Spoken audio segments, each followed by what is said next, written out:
पूरा एक तूफान खड़ा किया हुआ है कि पाकिस्तान जो है वो डिफॉल्ट होने लगा। बस ये ए गया जे मैं कोई गैर जिम्मेदाराना बयान नहीं दूंगा, मुल्क डिफॉल्ट की तरफ नहीं जा रहा। मुन्नस इलाही साहब की और इमरान खान साहब की कोई 1.5 घंटे की 1-to-1 मुलाकात हुई है। जैसे मैं मेज के नीचे छुपा हुआ था और मुझे सब कुछ पता था कि उत्ते गल्ला की हो रही है ना, तुक्का लगाओ मुसलमानों, तुक्का लगाओ। 8 दिन में अच्छी खबर आ, मतलब अच्छी खबर क्या हो सकती है? बिल्ली बच्चे दे देगी। पीटीआई में बंदे आए कम है, गए ज्यादा है। एक फोन आना है तो सब टेबल के ऊपर आके बैठ जाएंगे। अभी मिलते हैं एक छोटे से ब्रेक के बाद।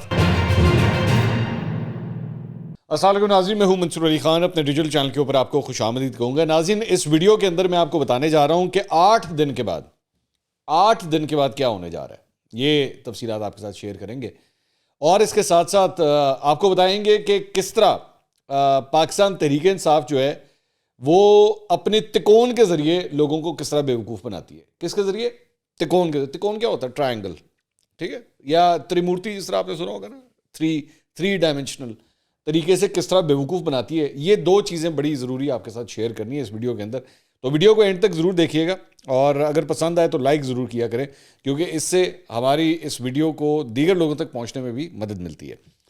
कुछ दीगर खबरें ज़रा पहले शामिल कर लें, जल्दी जल्दी वो आपके साथ शेयर कर लें। एक तो साबिक आर्मी चीफ जनरल बाजवा की फैमिली के जो टैक्स गुशवारे आए थे, आपको याद होगा फैक्ट फोकस ने ये स्टोरी की थी, अहमद दुरानी साहब का जो इदारा है। तो उस सिलसिले में 2 अफसरान जनाब उनको बाकायदा तौर पर मुअत्तल कर दिया गया है। इन्हें 120 दिन के लिए जो है वो यानी 4 महीने के लिए मुअत्तल किया गया है। और अब ये कुल तादाद FBI के 4 अफसरान अब तक इसमें मुअत्तल किए जा चुके हैं। ग्रेड 18 के 3 और ग्रेड 17 का भी एक ऑफिसर जो है उसे मुअत्तल कर दिया गया है। इसके अलावा साबिक वज़ीर ख़जाना इमरान खान साहब के जो आखिरी वज़ीर ख़जाना थे, बड़े बदले थे उन्होंने, लेकिन जो आखिरी वज़ीर ख़जाना थे शौकत तरीन साहब, उन्होंने बड़ी एक अजीब बात की है। मैं बड़ा हैरान हुआ हूँ, बल्कि मेरा ख्याल में तो पीटीआई को इनको शोकॉज नोटिस भेजना चाहिए जिस किस्म की उन्होंने बात की है। उन्होंने कहा कि जी मैं कोई गैर जिम्मेदाराना बयान नहीं दूंगा, मुल्क डिफॉल्ट की तरफ नहीं जा रहा।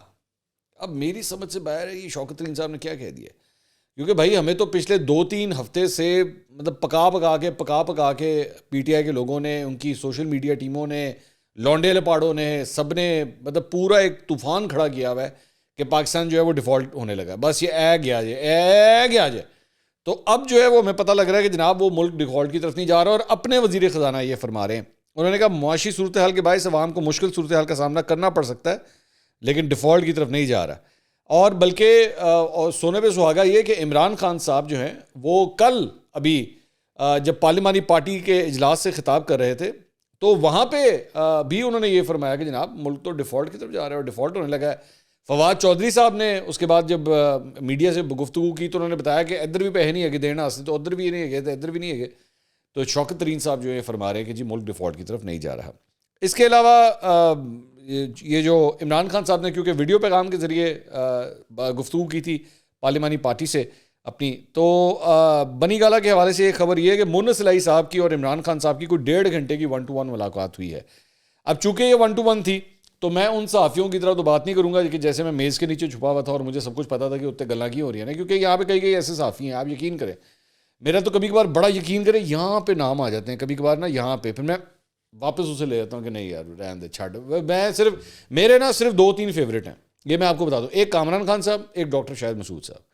ये दोनों मुझे बहुत पसंद है, क्योंकि मेरा दिल करता है कि मैं जब किसी दिन बड़ा सहाफ़ी बनूँ तो इन जैसा सहाफ़ी मैंने बनना है, क्योंकि इनको सर्वाइव करना आता है, इनको मौसम की तब्दीली के लिहाज से सर्वाइव करना चाहता है। खैर मैं बात कर रहा था कि 1-to-1 मुलाकात हुई है, तो उसमें जो खबर लगी है, मतलब जो ARY ने खबर दी है, ARY ने खबर दी जी दोनों रहनुमाओं में पंजाब असम्बली की तहलील से मुतल्लिक गुफ्तगू हुई। मुन्नस इलाही ने दीगर मसाइल पर भी इमरान खान से मुशावरत की।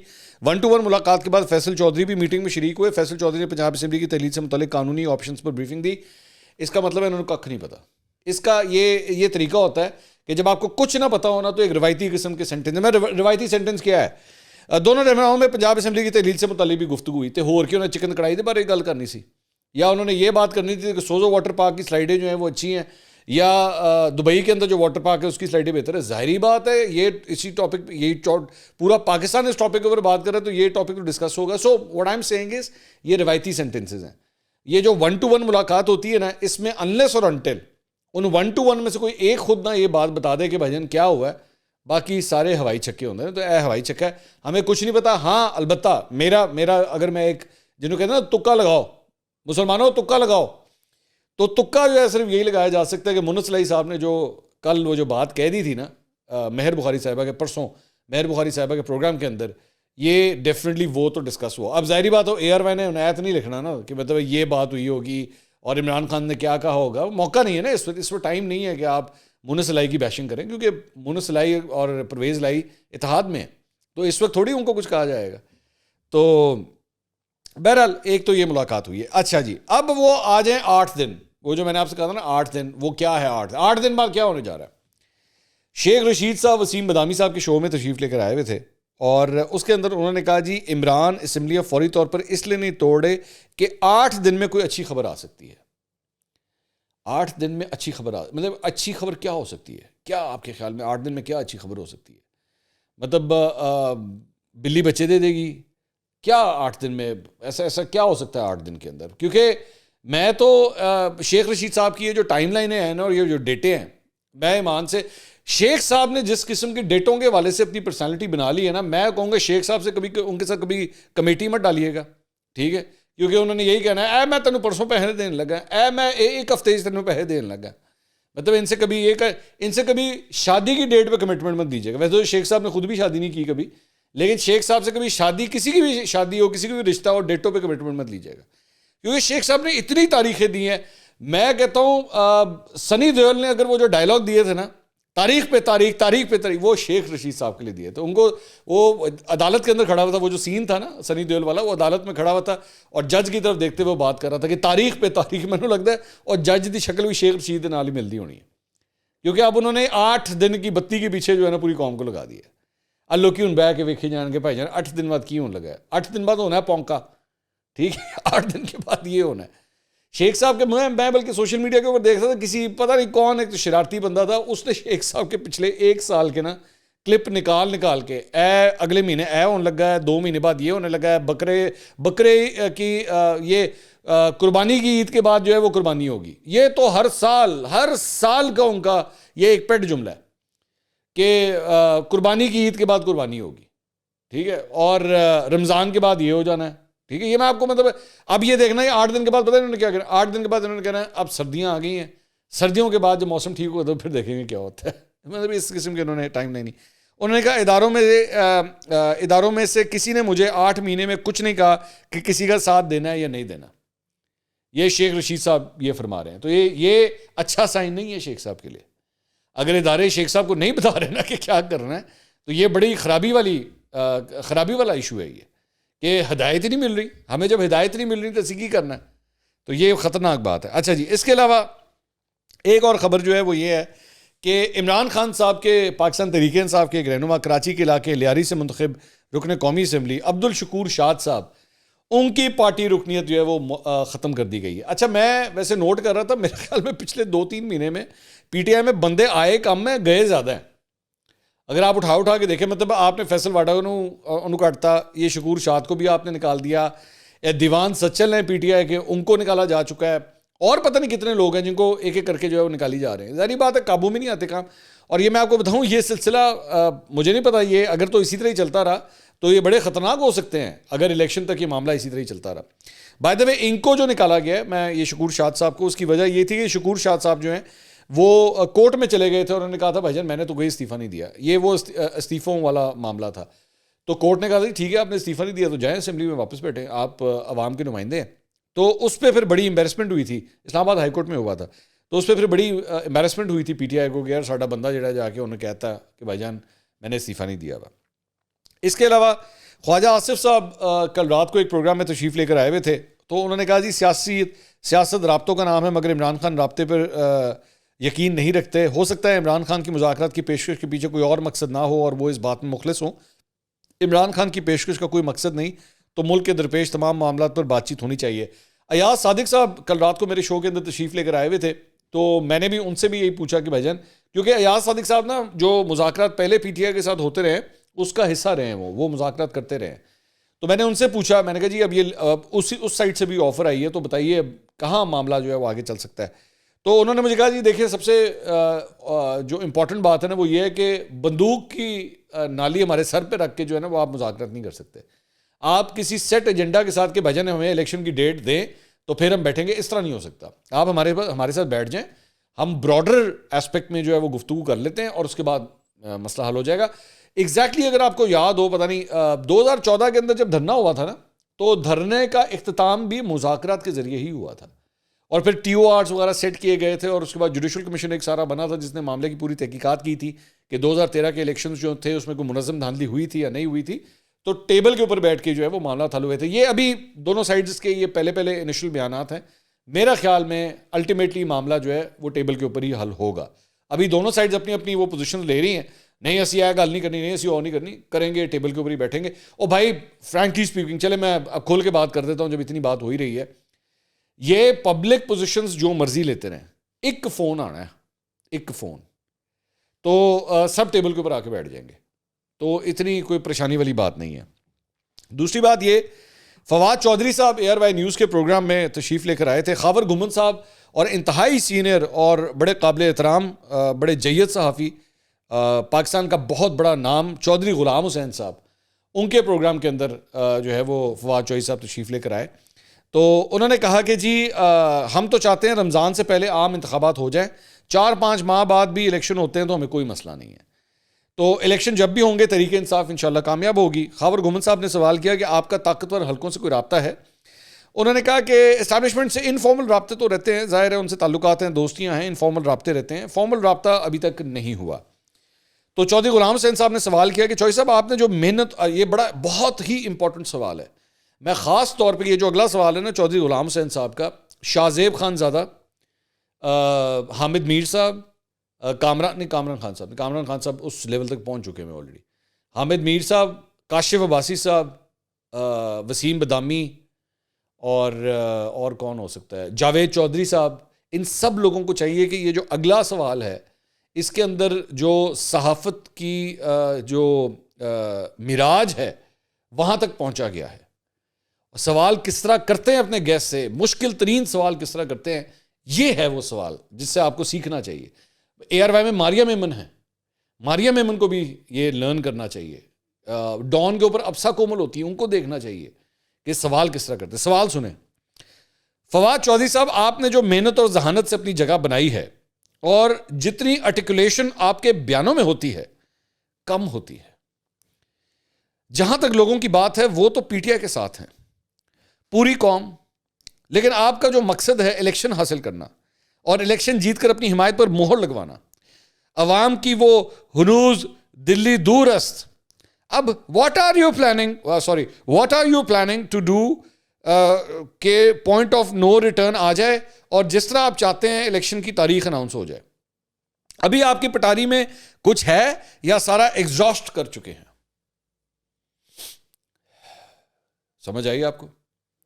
नहीं आ सकती। इसके लिए आपको बहुत बहुत ही बुलंद म्यार के ऊपर पहुंचना पड़ेगा, बहुत बहुत बुलंद म्यार के ऊपर। ये बड़ा गहरा सवाल है, बहुत ही तपस्या के बाद, तपस्या बड़ा मुश्किल लफ्ज़ है, मैं बड़ा मुश्किल लफ्ज़ इस्तेमाल करता है, तपस्या के बाद जो है वो आप यहाँ तक पहुँचते हैं। जो इतना औखा सवाल उन्होंने किया है। तो आगे से चौधरी साहब कहते हैं नहीं चौधरी साहब अभी बड़ा कुछ है। जवाब आप देख रहे हैं, मतलब कितना, मैंने कहा था ना शशदर हो जाएंगे, इतना मुश्किल सवाल कर दिया कि चौधरी साहब ने जो है, उन्होंने चौधरी साहब जो है ना, उन्होंने कहा ट्वीट के जरिए जवाब दे दो, सिर्फ ट्वीट के जरिए जवाब दे दो। खैर, फिर चौधरी ग़ुलाम हुसैन साहब ने सवाल किया जी, बड़ा इंपॉर्टेंट सवाल, फौज में तब्दीली के बाद भी आपके लोग साबिक लीडरशिप पर हमले कर रहे हैं, PTI की पॉलिसी क्या है या पता ही नहीं, कोई नहीं है कि कोई पॉलिसी है? तो उन्होंने कहा कि कोई हमले नहीं कर रहे, पॉलिसी भी बड़ी वाज़ेह है। जो हमारे मामला थे 6-7 महीने वो तलखियाँ हुई हैं, इससे पहले बहुत अच्छे भी रहे हैं, जनरल बाजवा साहब के साथ भी बहुत अच्छे और बाकियों के साथ भी, लेकिन 6-7 महीने में थोड़ी तलखियाँ आई, वो वक्त अब गुजर गया, अब दोबारा। अच्छा, अभी उन्होंने कहा अब दोबारा, तो खावर गुमन साहब ने कहा कि फवाद चौधरी साहब, मुन्नस सलाई ने एक बयान दिया है PTI और जनरल बाजवा के हवाले से, वो सुने फिर कमेंट्स लेते हैं। तो चौधरी ग़ुलाम हुसैन साहब ने, उन्होंने बड़े गुस्से से जो है वो एक तरफ देखा, उन्होंने कहा कि और गल पूरी नहीं हुई हाल है, गल पूरी नहीं हुई, मतलब चौधरी साहब की बात का जवाब वो दिया जा रहा है। मुझे ये लगता है, मैं could be very wrong, basically general Bajwa की तरफ वो जब जा रहे थे ना, मतलब चौधरी साहब, एक तो चौधरी साहब ने सवाल, एक चौधरी ने सवाल करता, दूजे चौधरी जेड़े वो बाजवा के उत्ते गल करना शुरू हो गए। खावर गुमन साहब ने कहा भाईन पहले ही बड़े मसाइल च रहा है यार, उन्होंने कहा कट करो अगे चलिए, आगे दूसरी तरफ चलते हैं, उन्होंने उनकी बात काट दी। चौधरी साहब जरा थोड़ा सा अनॉयड हो गए कि यार व्हाट इज़ दिस, मतलब मैंने एक इतना गहरा सवाल किया, उन्होंने चौधरी साहब ने जवाब तो दे दो। तो उन्होंने कहा जी मुनस इलाही का वो शॉर्ट जो है वो हम चलाते हैं, वो जो बेसिकली जिसमें उन्होंने यही जनरल बाजवा के कहने के ऊपर। तो फवाद चौधरी साहब ने भी बड़ा ही आगे से गहरा, मतलब बड़े गहरे सवाल थे, बड़े गहरे जवाब दिए जा रहे थे, बड़ी डूंगी किस्म की गुफ्तगू हो रही थी, बड़ी डूंगी किस्म की। तो उनसे सवाल हुआ कि जी ये मुनस इलाही ने क्या कहा है, ये आप इसके ऊपर क्या कहेंगे। तो उन्होंने कहा कि इस पर तफसीली जवाब के लिए आपको मेरी किताब का इंतजार करना पड़ेगा। मतलब चौधरी साहब जिस तरह हम टिपिकल वो एंकर्स कहते हैं ना, अभी मिलते हैं एक छोटे से ब्रेक के बाद। तो चौधरी साहब ने भी कहा हम मिलते हैं छोटे से ब्रेक के बाद, मेरी किताब पढ़ लेना, तारी मेहरबानी। बाय द वे किताबों से मुझे याद आया, सीनियर एंकर पर्सन, और मैं बड़ी रिस्पेक्ट करता हूँ उनकी, आसमा शिराजी साहिबा की एक किताब आने वाली है। और मैंने वैसे ऑलरेडी उनको कह दिया कि मुझे आपकी एक साइंड कॉपी चाहिए आपकी किताब की। तो वो किताब जो है मेरी इत्तला के मुताबिक आज उनके पास पहला प्रिंट उसका आ गया है, और अब अनकरीब जो है वो रिलीज़ भी होने वाली है। तो उसे पढ़ना मत भूलिएगा, ताकि आपको ये जो हाइब्रिड निज़ाम गुजरा है ना, ये 4 साल का जो हाइब्रिड निज़ाम, जिसमें पहले गद्दारी के फतवे सहाफ़ियों पे और सिविल सोसाइटी पे लगाए जाते थे, और उसके बाद जेड़े लैके आए सन उन्होंने लग गए। तो उस हवाले से पूरी तफसीलात जो है उसको ज़रूर पढ़िएगा। अच्छा जी, ये तो फवाद चौधरी साहब ने थोड़ी देर पहले जो बात की थी कि जनाब बाजवा साहब के हवाले से हमारा कोई ऐसा चक्कर नहीं है। तो मुस्तफा जमशेद चीमा साहिबा जो है वो कल रात को हम न्यूज़ के प्रोग्राम में आई। तो उनसे सवाल हुआ कि जी इन्होंने वो बाजवा साहब को कहा था ना, बड़ा लान तान किया था, और उन्होंने कहा था जी आपने जायदादें बनाई और आप इस गद्दार हैं, ब्ला ब्ला ब्ला ब्ला वॉट एवर। तो शो कॉज नोटिस इनको परवेज़ इलाही साहब ने जारी किया था। तो उस पर उन्होंने कहा जी शो कॉज पर ना मेरी दिलजारी हुई ना मेरी पार्टी की। इसकी वजह यह है कि मैं खाली हुकूमत पंजाब की तर्जुमान नहीं हूँ, मैं वज़ीर आला की भी तर्जुमान हूँ। इस लिहाज से वो ठीक है, उनका मौक़िफ़ और ख्याल और था, मैंने अपना ख्याल और मौक़िफ़ वो दिया। मेरा ज़ाती भी है और मेरी पार्टी का भी है, मेरी पार्टी का भी है। यानी इन्होंने जनरल बाजवा के बारे में जो कुछ कहा है वो इनकी पार्टी का भी है। तो अब आपको समझ आ रही है वो जो मैं तिकोन की बात कर रहा था। एक कहता है नहीं हमारा कोई ऐसा चक्कर नहीं, कोई ऐसी पॉलिसी। एक कहती है कि नहीं जी हमारी ये जो कुछ मैंने कहा है ये हमारी पार्टी की भी पॉलिसी है, ये हमारा पार्टी का भी मौक़िफ़ यही है। तो एक तो ये मामला था। इसके अलावा एक तीसरा जो तिकोन का तीसरा पार्ट है वो इमरान खान साहब खुद है। दुनिया के ऊपर ये बेसिकली दुनिया न्यूज़ के ऊपर ये खबर आई है कि इमरान खान साहब ने इस्टेब्लिशमेंट से मुतल्लिक पार्टी को अहम हिदायत दी हैं कि कोई भी पार्टी अहदेदार इस्टेब्लिशमेंट से मुतल्लिक बयानबाजी ना करे, ठीक है, कि ओथे नहीं जाना, ओथे नहीं जाना। ये ख़ास तौर पे वो जो बेल्जियम वाली आंटी है ना, वो जो लंदन के अंदर जो बेल्जियम चली गई थी, ये उनके लिए भी हिदायत है कि बीबी ओथे नहीं जाना, ओथे नहीं जाना, वरना कॉमरेड साहब फिर आपका माइक आपसे छीन लेंगे और फिर आपको बहुत एम्बैरेसमेंट होगी। वैसे मेरे सुनने में आया, मुझे चंद दोस्तों ने मुझे बताया कि वो बेल्जियम वाली बीबी को मुझसे बड़ी आग लगी हुई है, बहुत आग लगी हुई है। उन्होंने 2-3 वीडियोज़ जो हैं वो मेरे बारे में भी निकाली हैं उन्होंने। तो वो मैंने तो बीबी को एक ऑफ़र कराई है, मैं बिल्कुल बीबी मेरा ये जो प्लेटफॉर्म है ना ये हाजिर। वैसे तो मैं कभी भी लौंडे लपाड़ों को या पार्टी सपोर्टर्स को इतनी घास नहीं डालता, आपके लिए अलबत्ता ज़रूर ये ऑफ़र है, यह जगह मेरी हाजिर है। ये इस तरह का माइक बिल्कुल मेरे सामने भी पड़ा होगा। पाकिस्तान कभी तशरीफ़ लाएं तो आइएगा ज़रूर, ज़रा आपके साथ घंटा 2 घंटा बैठ के मुबाहिसा करेंगे, ज़रा मैं भी कुछ क्लियर करूं। मेरे कॉन्सेप्ट शायद बड़े ख़राब हैं, तो प्लीज़ मैं आपकी ज़रा गुफ्तगू से मुस्तफ़ीद होना चाहता हूँ। ज़रा मुझे आके मेरे कॉन्सेप्ट ज़रा क्लियर कर दीजिएगा। जे ए ना आया तो फिर मैं कर देंगे तेरे कॉन्सेप्ट क्लियर। हम दोनों में से कोई एक जीत के और एक हार के जाएगा, आई एम प्रीटी श्योर, और सारा कुछ कैमरे पे रिकॉर्ड होके जाएगा। तो ज़रा 2-2 हाथ कर लेते हैं, ठीक है। एक ऑफ़र है आपके लिए।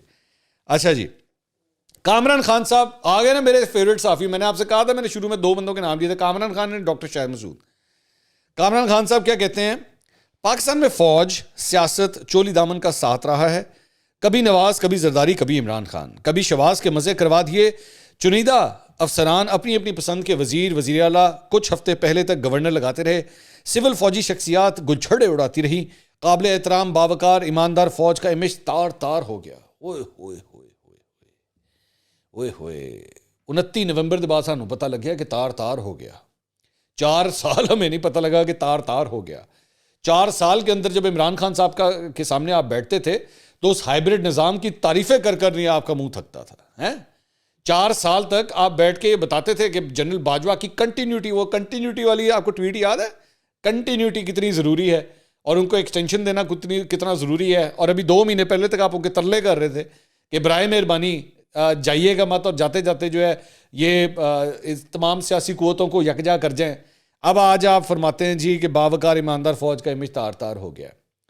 कामरान खान साहब, आप भी जो है ना वो जिस तरह आजकल घड़ियों के स्कैंडल चल रहे हैं ना, आप भी कोई ना कोई घड़ी देख के ही जो है वो अपना बयान देते हैं। मैंने नोट किया है वैसे आपका तज्जिया भी जो है ना वो घड़ी के मुताबिक चलता है। पहले आप घड़ी देखते हैं, फिर आप टाइम देखते हैं और फिर डेट देखते हैं कि डेट घड़ी हैगी आज।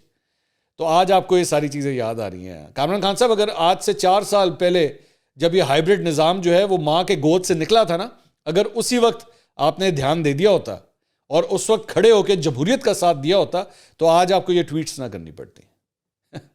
चले, वो इमरान खान साहब को भी जो है अगर सिविलियन सुप्रीमेसी आज 4 साल के बाद याद आ गई है तो शायद कामरान खान साहब को भी जो है वो इसी बहाने कुछ ना कुछ याद आ गया। तो ये नाज़रीन, अच्छा सॉरी, एक खबर तो मैं देना ही भूल गया, जी बड़ी इंपॉर्टेंट खबर थी, सॉरी। इमरान इस्माइल साहब, साबिक गवर्नर सिंध, वसीम बदामी साहब के शो के अंदर आए हुए थे। मेरा ख्याल में सिर्फ मैं अगर आपको पढ़ दूँ ना कि उन्होंने कहा क्या है तो मुझे कुछ कहने की भी ज़रूरत नहीं होगी। आपको पता ना वो इमरान खान साहब ने पिछले हफ्ते को पिंडी के जलसे के अंदर उन्होंने कहा था जी इसके कपड़ों के अंदर से 4 गोलियां चली गई थी। तो वो लोगों ने पूछना शुरू कर दिया था केड़े कपड़े है ने जिन्हें च गोलियां चली जांदियां ने और कपड़ों में से गोलियां निकल आती हैं और वो जिस्म को नहीं लगती। ये कौन से कपड़े हैं ऐसे, हमने भी ऐसे कपड़े लेने हैं, हमें भी चाहिए ऐसे कपड़े। तो उसके ऊपर उनका मौक़िफ़ आया, उन्होंने फरमाया कि जी मेरे पास वो कपड़े आज भी महफूज हैं। जब मैं कंटेनर से बाहर निकला तो मेरे कपड़ों पर बहुत सारा खून लगा हुआ था, तो मैं समझ रहा था कि गन शॉट्स लगे हैं मुझे भी, क्योंकि मेरे कपड़ों में छेद भी थे। अच्छा, बंदा पूछे भाईजान खून लगा है, छेद लगे ने, तुहानू चोट महसूस कोई नहीं हो रही कि तुहानू कोई चोट वोट भी वजी है कि नहीं वजी? मतलब आपको यहाँ पे, मतलब आप हार्ड बॉल के साथ क्रिकेट खेले ना और आपके जिस्म के ऊपर कहीं पे भी बॉल लग जाए तो ऑब्वियसली खून नहीं निकलता, आपके कपड़े भी नहीं फटते। मैं वैसे कुछ और बोलने लगा था कि आपकी दर्द से आपको लग पता जाता है कि आपका क्या हाल होता है। ठीक है, आपका दर्द से आपको लग पता जाता है, एड्डा वड्डा सेका वजदा है आके, आपको गोली लगी है, कपड़े फट गए, सब कुछ हो गया, आपको कख नहीं पता लगा। खैर, आगे वो कहते हैं मुझे समझ नहीं आ रही थी कि ये छेद हुए कैसे हैं। दामन में 2 थे। दामन किसको कहते हैं? किसको कहते हैं? शलवार कमीज पहनी हुई थी उन्होंने, तो ये नीचे का जो हिस्सा होता है ना उससे दामन उठा के वो जिसे कहते हैं, तो दामन में उन्होंने कहा दामन में 2 छेद थे, एक बाजू में था। ਹੁਣ मैंने पता नहीं केड़े वाला बाजू सी, वो शायद अरबी जो है ना, अरबी जो जिस किस्म का वो चोगा पहनते हैं उनके बाजू बड़े ढीले होते हैं। एक एहो जी गोलियां सन जड़े मतलब बाजुओं के अंदर से गुजर गई। और एक शलवार के पांचे में था, शलवार के पांचे में मतलब छेद था। यार 4 गोलियां लगी हैं, उसमें से एक भी अल्लाह का लाख शुक्र है, लाख शुक्र है आपके जिस्म को कोई नहीं लगी, लेकिन पता नहीं अजीब मतलब गोलियां मुझे लग रहा है कि खुद ढूंढ के लगी हैं जाके कि इत्थे जिस्म नहीं है, इत्थे वजो जाके। खैर, उन्होंने कहा जी इसमें टुकड़ों के छेद भी थे और 2 से 3 गोलियों के छेद थे। बाद में मेरी सीसीपीओ से मुलाकात हुई तो उन्होंने पूछा कि आपको किधर गोली लगी है, तो मैंने कहा कि मुझे नहीं लगता मुझे गोली लगी है। तो उन्होंने कहा कि तो मुझे वो दोबारा कंटेनर में ले गए और चेक किया डॉक्टर्स ने, तो उन्होंने कहा कि नहीं आपको गोली नहीं लगी है। तो मेरे कपड़े देखकर सीसीपीओ ने कहा कि ये कोई मुआवजा है कि गोलियां आपके अंदर से इधर उधर से गुजर गई। समझ आई आपको? नहीं, इसके लिए आपको चौधरी गुलाम हुसैन साहब की सहाफ़त तक पहुंचना पड़ेगा ताकि आपको इन बातों की समझ आ सके। मुझे नहीं समझ आई, मैं अभी बहुत जूनियर हूँ, मुझे नहीं समझ आई। अगली वीडियो में दोबारा मुलाकात होगी। अल्लाह हाफ़िज़।